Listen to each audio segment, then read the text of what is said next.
Partindo dali, fomos navegando abaixo de Chipre, porque os ventos eram contrários. Tendo atravessado o mar ao longo da Cilícia e Panfilha, chegamos a Mirra, na Lícia. Achando ali o centurião um navio de Alexandria, que navegava para a Itália, nos fez embarcar nele. E como por muitos dias navegássemos vagarosamente, havendo chegado apenas de fronte de Cnido, não nos permitindo o vento ir mais adiante. Navegamos abaixo de Creta, junto de Salmona.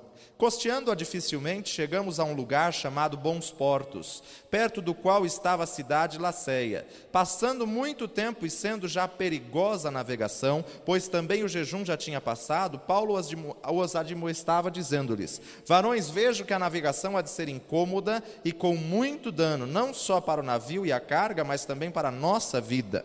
Mas o centurião cria mais no piloto e no mestre do que no que dizia Paulo. E como aquele porto não era cômodo para invernar, os mais deles foram de perecer que se partisse dali para ver se podiam chegar a Fênice, que é um porto de Creta, que olha para a banda do vento da África e do Coro, e invernar ali. Soprando o vento sul brandamente, lhe pareceu também já que o desejavam, e fazendo-se de vela, foram de muito perto costeando Creta. Mas não muito depois deu nela um pé de vento chamado Euroaquilão. E sendo o navio arrebatado e não podendo navegar contra o vento, dando de mão a tudo, nos deixamos ir à toa. Correndo abaixo de uma pequena ilha chamada Cauda, apenas pudemos ganhar o batel, e levado este para cima, usaram de todos os meios, cingindo os navios e temendo darem à costa na Sirte, amainadas as velas, assim foram à toa. Andando nós agitados por uma veemente tempestade, no dia seguinte aliviaram o navio. Ao terceiro dia, nós mesmos com as próprias mãos lançamos ao mar a armação do navio, e não aparecendo havia já muitos dias, nem sol nem estrela, caindo sobre nós uma não pequena tempestade, fugiu-nos toda a esperança de nos salvarmos. Havendo já muito que se não comia, e então Paulo, pondo-se em pé no meio deles, disse: fora na verdade razoável, ó varões, ter-me ouvido a mim e não partir de Creta, e assim evitariam este incômodo e esta perdição. Mas agora vos admoesto a que tenhais bom ânimo, porque não se perderá a vida de nenhum de vós, mas somente o navio. Porque esta mesma noite o anjo de Deus, a quem eu sou e a quem sirvo, esteve comigo, dizendo: Paulo, não temas, importa que sejas apresentado a César, e eis que Deus te deu todos quantos navegam contigo. Porquanto, ó varões, tende bom ânimo, porque creio em Deus, que há de acontecer assim como a mim me foi dito. E contudo necessário irmos dar numa ilha. Quando chegou a 14ª noite, sendo já impelidos de uma e da outra banda do mar Adriático, lá pela meia-noite suspeitaram os marinheiros que se estavam próximos de alguma terra. Lançando o prumo, acharam 20 braças, passando um pouco mais adiante. Tornando a lançar o prumo, acharam 15 braças. Temendo ir dar em alguns rochedos, lançaram a polpa 4 âncoras, desejando que viesse o dia. Procurando, porém, os marinheiros fugir do navio, e tendo já deixado o batel ao mar, como que, querendo lançar as âncoras pela proa, disse Paulo ao centurião e aos soldados: se estes não ficarem no navio, não podereis salvar-vos. Então os soldados cortaram os cabos do batel e os deixaram cair.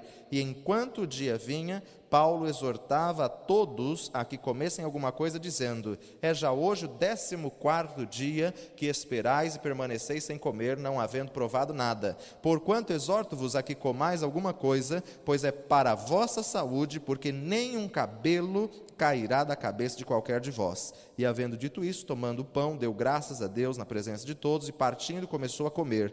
Tendo já todos bom ânimo, puseram-se também a comer. E éramos ao todo no navio 276 almas. Refeitos com a comida, aliviaram o navio, lançaram o trigo ao mar, e sendo já dia, não reconheceram a terra, enxergaram, porém, uma enseada que tinha praia, e constaram-se sobre os que deveriam encalhar nela o navio. Levantando as âncoras, deixaram-no ir ao mar, largando também as amarras ao leme, e alçando a vela maior ao vento, dirigiram-se para a praia. Dando, porém, num lugar de 2 mares, encalharam ali o navio, afixa a proa, ficou imóvel, mas a polpa abria-se com a força das ondas. Então a ideia dos soldados foi que se matassem os presos, para que nenhum fugisse escapando a nado. Mas o centurião, querendo salvar a Paulo, lhes estorvou este intento e mandou que os que pudessem nadar se lançassem primeiro ao mar e se salvassem em terra, e os demais, uns em tábuas e outros em coisas do navio. Assim aconteceu que todos chegaram à terra salvos. Pai de poder e de graça, clamamos nesta manhã, Senhor, esta tua palavra, Senhor, venha falar em cada vida, em cada coração, manifesta a tua glória, o teu poder, fala conosco nesta manhã, queremos ouvir a tua voz, ó Pai, abençoa cada vida aqui e eu declaro que teu povo há de entender a tua palavra, em nome de Jesus, amém e amém. Um texto um tanto conhecido, já ministrado aqui algumas vezes, mas eu gostaria de te falar nesta manhã acerca da nossa vida cristã quando os ventos contrários nos sobrevêm. Quantas não são as situações que estamos como dentro do navio que Paulo estava? Entramos no navio por uma consequência, entramos no navio por uma situação. Paulo estava preso, Paulo informou, não é bom que nós viajemos para lá, não é bom que nós possamos ir, mas quem era Paulo? Paulo era um prisioneiro. Preso não tem vez, preso não tem voz ativa, preso não tem palpite. Ele era preso, ele tinha que ficar e obedecer. Quem é você, Paulo? Fica quieto, o comandante falou que nós vamos viajar, nós vamos viajar. E Paulo não pôde falar mais nada, ele já tinha avisado, já tinha anunciado, olha, vai ser dificultosa a viagem, nós não podemos, vai dar muito trabalho, porque os ventos eram contrários. E quantas vezes somos colocados em navios desta vida quando os ventos são contrários? Talvez o vento é contrário no teu relacionamento familiar, talvez o vento é contrário nas suas finanças, talvez o vento é contrário com a vida dos teus filhos, talvez o vento é contrário com a situação da sua casa, a situação jurídica, tantos e tantos ventos contrários que podemos passar na nossa caminhada cristã. E quando Paulo começa a viagem, começa os ventos contrários, o navio tem que se desviar da rota, o navio começa a ir por um caminho que não era a vontade que eles queriam que fosse, ele começa a sair por um caminho, saindo da rota, saindo da direção. Meu amado, quantos ventos contrários têm te feito sair do caminho? Quantos ventos contrários têm feito você pensar sobre as coisas que há dentro do navio, sobre as perdas que você tem tido, sobre as adversidades que você tem sofrido, e você tem crido que vai acontecer um milagre, que vai mudar, que vai ser transformado, e o vento contrário aumenta, o vento contrário piora. Se não bastasse um leve vento contrário, agora vem um grande vento contrário, ao qual chamam de Euroaquilão, e diante desta grande ventania, eles deixam o navio ir à polpa. Colocando num português de hoje, você para de remar, para de nadar, para de fazer tudo, vamos ver para onde o navio vai. Você abre mão, entra naquelas baixas espirituais que você diz, não vou mais orar por esse caso também, não quero mais saber, eu vou abrir mão disso, eu não quero mais saber de nada. Meu irmão, não abra mão da sua fé, porque mesmo diante dos ventos contrários, Paulo continuou confiando no Senhor, Paulo continuou firmado no Senhor, mesmo diante das tempestades, mesmo diante das adversidades, mesmo diante das perdas, mesmo diante de tantas e tantas situações contrárias, Paulo continuou firmado no Senhor. Eu não sei qual tem sido o vento contrário que tem te afligido, não sei qual tem sido as situações contrárias que tem tocado a tua alma, as situações contrárias que tem angustiado o teu ser. Quantas vezes parece que o Senhor não está ouvindo, parece que esse dia nunca chega, parece que a vitória não chega, você orou, você clamou, e você não está entendendo o que está acontecendo, porque os ventos contrários estão aumentando. Se não bastasse os ventos contrários, agora começa a aliviar o navio, e começa a abrir mão daqueles pertences. Tudo que Paulo tinha estava dentro do navio, mas a sua fé estava dentro do seu coração. A sua fé não pode ser tocada pelos ventos contrários. A sua fé não pode ser lançada quando tem que aliviar o navio. A sua fé tem que estar firmada no Senhor. Elevo os meus olhos para o monte, de onde me virá o socorro? O meu socorro vem do Senhor, que fez os céus e a terra. Pode estar tempestade, o barco pode se perder, mas a tua vida não vai se perder, a tua alma não vai se perder, porque você está firmado no Senhor, você está confiante no Senhor, você depositou no Senhor a sua confiança, depositou no Senhor a sua fé, depositou no Senhor tudo aquilo que você tinha. Creia, meu amado, todos os ventos contrários são passageiros, mas a fé que o Senhor colocou no seu coração, essa é para a eternidade. Todas as pessoas começaram a olhar para Paulo. Quando a tempestade começou, ninguém valorizava. Paulo já tinha avisado, não é para irmos por aqui. Mas quando a tempestade começa, ninguém consegue enxergar o dia do futuro, o dia do amanhã. Quando a tempestade começa, ninguém consegue crer no Deus que você serve, no Deus que você tem pregado. Quando a tempestade lhe sobrevém, as pessoas acham que você está viajando, acham que você está voando diante de tantas coisas. E Paulo sabia, esta viagem vai ser trabalhosa, não é bom nós irmos por aqui. Eles tiveram que ir costeando Creta, tiveram que ir costeando, parando um pouco, parando em bons portos, parando em uma série de situações. Mas de repente, o vento não os permitia mais ir adiante. O vento não os permitia ir adiante. Será que este vento não tem batido em sua fé? Será que este vento não tem batido em sua vida espiritual? No verso 15, sendo pois o navio arrebatado e não podendo navegar mais contra o vento, dando de mão, deixamos ir à toa. Deixa aí, vamos ver para onde o navio vai. Verso 18, andando nós agitados por uma veemente tempestade. Existem tempestades nas nossas vidas que são tão fortes que somos tentados a abandonar todas as coisas. Somos tentados a parar, a desistir. Mas meu irmão e minha irmã, aquele que lança a mão no arado não pode olhar para trás. Não importa quais têm sido as tempestades que você tem passado. Se não bastasse isso, era uma pressão psicológica contínua, eram presos, um navio de presos, que estariam sendo apresentados diante dos oficiais. E se não bastasse isto, eles começaram com esta prisão psicológica. O navio encalhou, e agora o que vamos fazer? Se nós deixarmos aqui, os presos vão se salvar, é melhor nós matarmos todos. Vamos matar todas as pessoas desse navio. Irmãos, já estava diante de uma tempestade e ainda se levanta pessoas para falar em morte. Quando você está diante de tempestades, aparecem propostas, aparecem opiniões, aparecem sugestões do maligno, aparecem enviados de Satanás para tentar desanimar mais ainda. Eu imagino Paulo naquele momento, ele estava firmado no Senhor, ele não estava dando ouvidos às palavras que estavam chegando ao seu ouvido, ele não estava dando ouvido e credibilidade a tudo que eles estavam falando. Por quê? Porque o anjo do Senhor, a quem Paulo servia, se apareceu diante dele e disse: Paulo, não temas, porque nenhuma vida se perderá, nenhum fio de cabelo sequer vai perecer.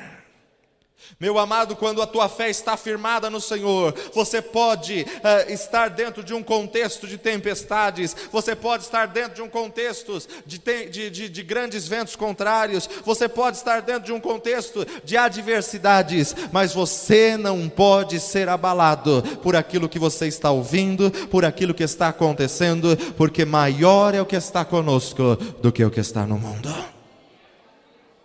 Paulo ficou firmado na palavra do Senhor. Quantas e quantas palavras do mundo, quantas palavras de Satanás têm sido lançadas no seu ouvido, têm sido lançadas no teu coração, têm sido lançadas no teu pensamento. O que adianta você continuar crendo? A tempestade está aumentando. Olha, você continua crendo, agora a tempestade piorou. Você continua crendo, temos que aliviar o navio, temos que lançar mão de toda a bagagem, temos que abrir mão, perdas. A fé de Paulo era inabalável. A fé de um homem que teve uma experiência com o Senhor, que estava firmado no Senhor, a despeito de todos os ventos contrários. Ele olhava para o alvo. Não deixe que os ventos contrários façam você perder o alvo. Não deixe que os ventos contrários venham te trazer adversidades. Você sabe do contexto da história. O navio encalha e de repente um se levanta por amor a Paulo. Por amor a Paulo, Deus já tinha colocado no coração daquele homem: não vamos matar a todos estes, aquele que conseguir chegar até a ilha, esse vai se salvar, porque Paulo estava ali. Meu amado, os que estão na tempestade contigo vão ser abençoados por tua causa, vão ser abençoados porque você está no barco, vão ser abençoados porque o Senhor está contigo, e o Deus a qual você professa a sua fé é o Deus que vai te ajudar e vai te levantar nessa tempestade. Meu amado, quando todas as situações já pareciam que não tinha mais aonde descer, chegam na ilha, só com a roupa do corpo, molhados, ensopados, estava frio, estava chovendo, tempestade.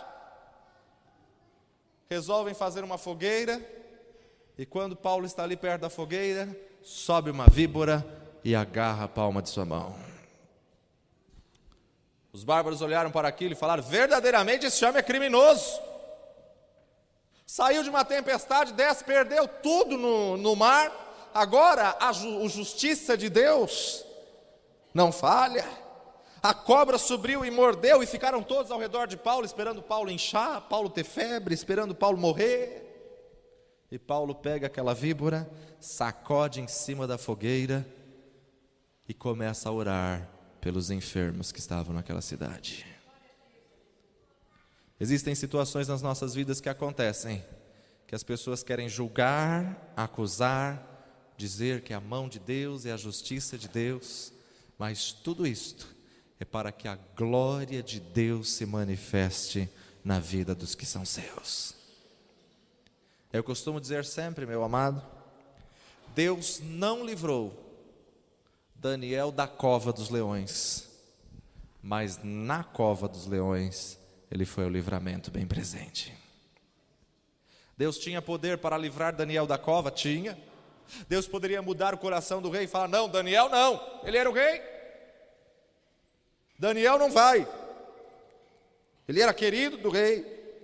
Só que se Deus tivesse feito isso, nunca iriam atribuir a Deus: Deus mudou o coração do rei. Daniel foi lançado, o rei ficou em aflição a noite inteira. No dia seguinte chega perto da cova: Daniel, acaso Deus a quem você serve teria te livrado? Vive, ó rei, e vive o Senhor, que o Senhor não achou nenhuma iniquidade em mim, e eu estou aqui. Meu amado, rodeado de leões, Daniel estava ali louvando e adorando ao Senhor. E aqueles que lançaram Daniel na cova foram lançados. Mal chegaram no fundo da cova, os leões já o tinham devorado. Daniel andava tanto no espírito que não tinha nem cheiro de carne. Os leões nem perceberam. Deus não livrou Sadraque, Mesaque e Abednego da fornalha, mas na fornalha ele era o livramento bem presente, era o quarto homem que estava na fornalha. Deus não vai te livrar da situação. Nós podemos passar: no mundo tereis aflições, mas tem de bom ânimo. O Senhor venceu para nos fazer mais que vencedor. Meu amado, minha amada, você pode passar pela situação: ah, meu Deus, eu sou cristão, sou servo do Senhor, por que tudo isso me sobreveio? Não foi esse o clamor de Gideão? O anjo do Senhor aparece: o Senhor é contigo, varão valoroso. Mas Senhor, como o Senhor é comigo se tudo isso me sobreveio? Quantas vezes esse tem sido o nosso lamento: como o Senhor é comigo se tudo isso me sobreveio? Deus não vai te livrar de passar pelas adversidades da situação, mas na situação Ele vai te dar estratégia, Ele vai te dar vitória. E a glória do Senhor é muito maior quando Ele te livra de dentro da situação do que quando Ele te livrasse da situação. Há uma diferença muito grande, meu amado. O nome do Senhor foi glorificado porque tirou, o Deus de Daniel tirou Daniel da cova. O Senhor não o livrou da cova, mas na cova. O Senhor não livrou Sadraque, Mesaque e Abednego da fornalha, mas na fornalha, e o nome dele foi glorificado. O Senhor não livrou Paulo da tempestade, mas na tempestade ele estava presente. Será que você tem passado por tempestades como essas? Será que você tem passado por adversidades? Saiba que dentro dessa tempestade, dentro desses ventos contrários, o Senhor quer se manifestar como Deus, como o Senhor que está bem presente na hora da angústia. Abaixe sua fronte. Qual tem sido a tempestade que tem te afligido?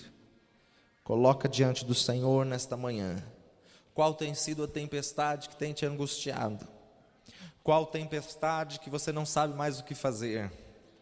Não se esqueça, Deus é Deus em toda situação. Os mesmos que se levantaram contra Paulo, dizendo verdadeiramente este homem é criminoso, não ficou livre da justiça de Deus, a serpente o mordeu. Esses mesmos foram os que se dobraram depois diante de Paulo, quando viram que ele não morreu, que ele não inchou, que ele não teve febre, e que as pessoas estavam sendo curadas através das suas mãos. Foram os mesmos que se dobraram diante dele, dizendo: você é um Deus. Os mesmos que querem te apedrejar são os que vão reconhecer o Deus que você serve, o Deus que você tem ministrado, servido. Quantas tempestades na vida têm tentado a sua fé para que você venha parar? Ele é Deus diante de toda tempestade. Não desista, não esmoreça, mas permaneça confiante. Passará os céus e a terra, mas a palavra do Senhor não há de passar.